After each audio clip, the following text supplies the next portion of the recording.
So this example is pretty straightforward. We have three resistors connected in series. R1 is 15 ohms, R2 is 4 ohms, R3 is 8 ohms, and the potential supplied by our battery delta V is 9 volts.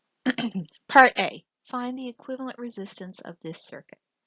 So when we do an equivalent resistance in general, we would redraw the circuit, putting in our equivalent resistor. So there's our battery. There's our equivalent resistance. Our battery is delta V. Since it's an equivalent circuit, it's got exactly the same potential. It's got 9 volts.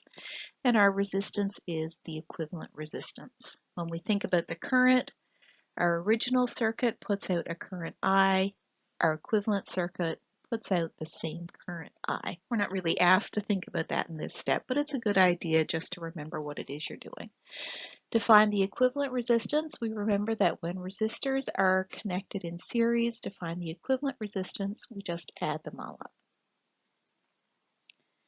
And our definition of equivalent resistance is that if we take out these three resistors, we put in a new single resistor, the same potential will produce the same current in the circuit. So to get our equivalent resistance, we add 15, 4, and 8. That gives us 27 ohms. Okay, there's part A done. Part B, find the current through each resistor. The current through each resistor, we gave a symbol of I. If we want to find I, we should use Ohm's law. Ohm's law tells us that the net potential delta V is equal to the current times the resistance. We can apply this equation to our equivalent circuit. So the current through the equivalent circuit is delta V, the potential supplied by the battery, divided by the equivalent resistance. So 9 volts divided by 27 ohms, 1 over 3 amps, or 0.333 amps or amperes.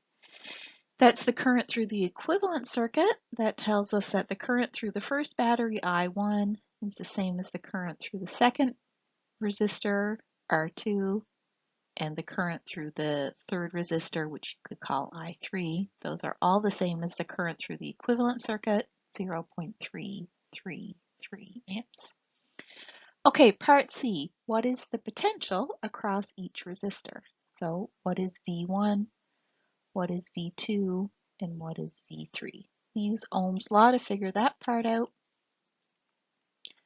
So V1 is the current through resistor 1 times resistance 1. So we've got 0.333 amps times 15 ohms to get 5 volts.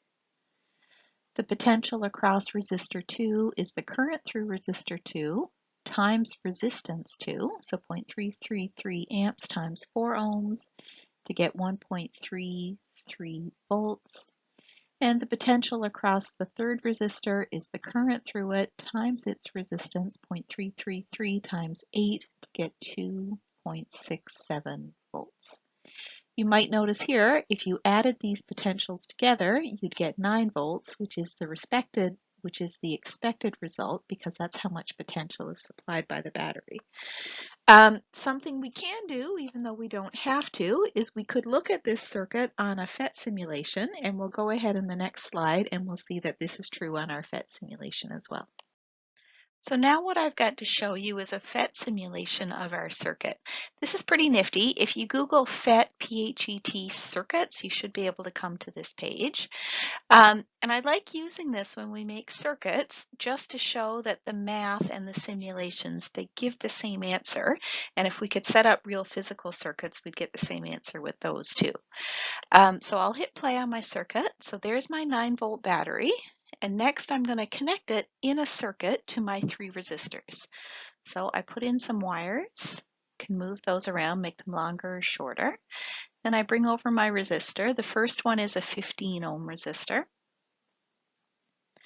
Another piece of wire, even though I could put the resistors end to end if I wanted to, it doesn't really matter, but I'm just trying to make it look like it does in the picture. Then another piece of wire, and my last resistor, that one is the 8 ohm. You might notice that they have different colored bands on the resistor. Those bands show the value of the resistances.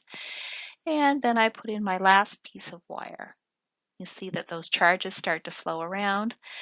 So if I highlight it, 15 ohms, 4 ohms, 8 ohms. So you can see what all those potentials are. Next, I'm going to use my voltmeter and measure my potentials.